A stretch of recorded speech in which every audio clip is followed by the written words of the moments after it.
আমরা এখন আলোচনা করব চ্যাপ্টার 4 এ যে 9 নম্বর অঙ্কটা আছে সেই 9 নম্বর অঙ্কটা নিয়ে।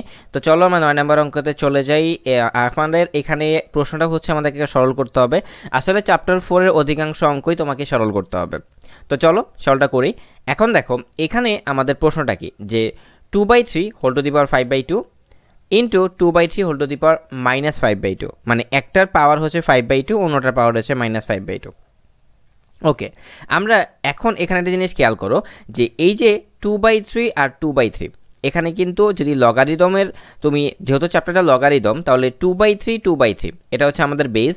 তো এই দুইটা বেসকে আমরা কমনভাবে নিতে পারি। তো কমনভাবে নিলাম যে দুইটা থেকে একটা নিয়ে নিলাম 2/3। এখন দেখো গুণ থেকে যদি তুমি এটা কমন নাও তাহলে গুণটা উপরে কি হয়ে যাবে, যোগ হয়ে যাবে, মানে পাওয়ারগুলো যোগ হয়ে যাবে আর কি।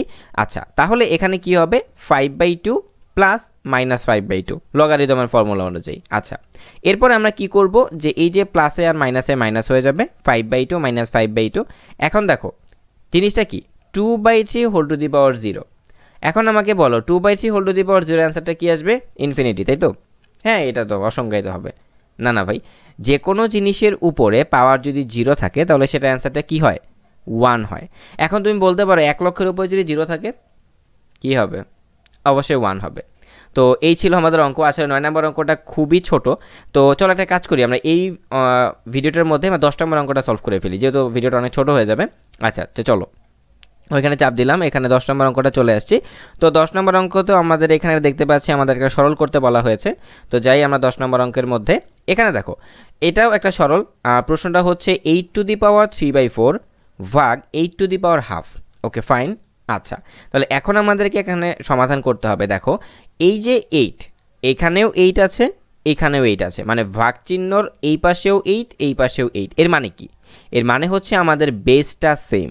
তো বেসটা যদি সেম হয় তাহলে আমরা একটা 8 এখানে নিয়ে গেলাম, আর আমাদের ভাগ উপরে উঠে গেলে কি হয়? বিয়োগ চিহ্ন হয়। তাহলে আমাদের প্রথম পাওয়ারটা এখানে কি ছিল? প্রথম পাওয়ারটা এখানে ছিল, সরি পয়েন্টারটা বারবার চলে যায় কেন? আরে ডিস্টার্ব। আচ্ছা, পয়েন্টটা চলে আসছে। আচ্ছা, তাহলে দেখো 8 টু দি পাওয়ার 3/4 ভাগ উপরে চলে গেলে হয় মাইনাস, আর এখানে হয় কি? হাফ। এখন আমরা কি করব? 3/4 মাইনাস হাফ এই জিনিসটার মধ্যে লসাগু করব। দেখো 4 আর 2 এর মধ্যে লসাগু কত? 4। দেন এই 4টাকে আমরা 4 দ্বারা ভাগ করব, থাকে তাহলে 1। সেই 1 দ্বারা 3কে আমি গুণ করব, হবে 3, মাইনাস এই 4টাকে 2 দ্বারা ভাগ করব, হবে 2। সেই 2টাকে 1 এর সাথে গুণ করব, হবে 2। ওকে, তাহলে এখানে কি হবে? 8 টু দি পাওয়ার 3 থেকে 2 বিয়োগ করলে হবে 1, আর নিচে হচ্ছে 4। তাহলে 8 টু দি পাওয়ার 1/4। এইটাকে আমরা কি লিখতে পারি? 2 টু দি পাওয়ার 3 লিখতে পারি। আচ্ছা, তাহলে 3টা এখন 1/4 এর সাথে কি হবে? গুণ হবে।